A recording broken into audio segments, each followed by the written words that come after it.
একের পর এক জামিন পাচ্ছেন জুলাই-আগস্ট হত্যাযজ্ঞের মামলায় কারাগারে থাকা কার্যক্রম নিষিদ্ধ দল আওয়ামী লীগের আলোচিত নেতাকর্মীরা। সেই তালিকায় এবার যুক্ত হলেন নারায়ণগঞ্জ সিটি কর্পোরেশনের সাবেক মেয়র ডাক্তার সেলিনা হায়াত আইভী ও কক্সবাজারের উখিয়া টেকনাফ আসনের সাবেক এমপি আব্দুর রহমান বদি। কিন্তু কিভাবে জামিন পেলেন তারা, বিস্তারিত জানাচ্ছেন এসআই রাজ।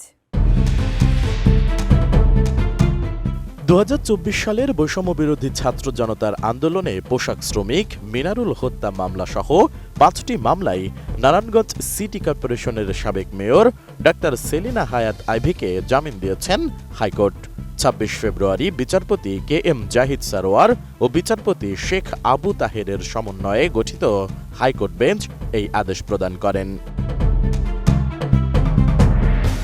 গত বছরের মে মাস থেকে কারাগারে থাকা আইভীর পক্ষে করা আবেদনের শুনানি শেষে আদালত তার জামিন মঞ্জুর করেন। এর ফলে তার কারামুক্তিতে আইনি কোনো বাধা নেই বলে জানিয়েছেন তার আইনজীবীরা। ফলে তার মুক্তির অপেক্ষায় পরিবারের সদস্যরা। আমি বুঝি নির্মাণের শিল্প, সালাম স্টিল বোঝে ডিউরেবিলিটি। সালাম স্টিল, মোস্ট ডিউরেবল স্টিল।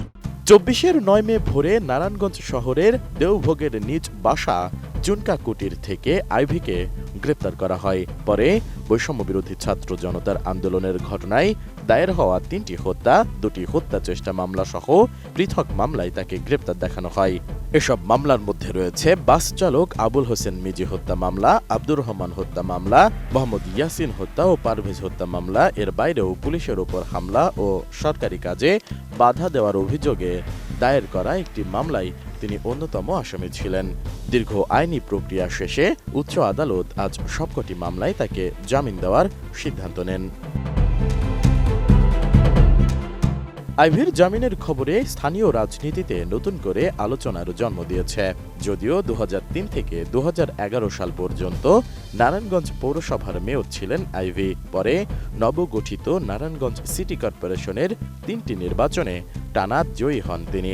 তবে গত বছরের ৫ আগস্ট শেখ হাসিনা সরকারের পতনের পর রাজনৈতিক পট পরিবর্তনের কারণে গ্রেপ্তার হন তিনি। তাই আদালতে তার আইনজীবীরা যুক্তি দেখিয়েছেন এসব মামলায় তাকে রাজনৈতিক উদ্দেশ্যে জড়ানো হয়েছে।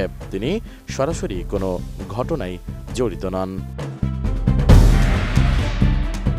এদিকে জুলাই-আগস্টে সংগঠিত হত্যাযজ্ঞ ও মানবতা বিরোধী অপরাধের মামলায় কক্সবাজারের উখিয়া টেকনাফ আসনের সাবেক সংসদ সদস্য আব্দুর রহমান বদিকে জামিন দিয়েছেন হাইকোর্ট।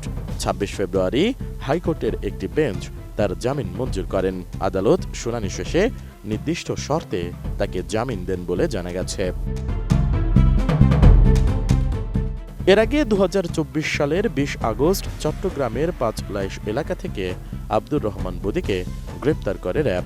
তার বিরুদ্ধে জুলাই-আগস্টে আন্দোলন চলাকালে সংগঠিত হত্যাযজ্ঞে জড়িত থাকার অভিযোগে হত্যা ও হত্যা চেষ্টার মামলা করা হয়।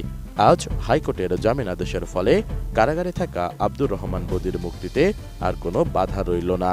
তবে মামলার বিচারিক কার্যক্রম চলমান থাকবে বলে জানিয়েছেন সংশ্লিষ্ট আইনজীবীরা। এসআই রাজ, এটিএন নিউজ।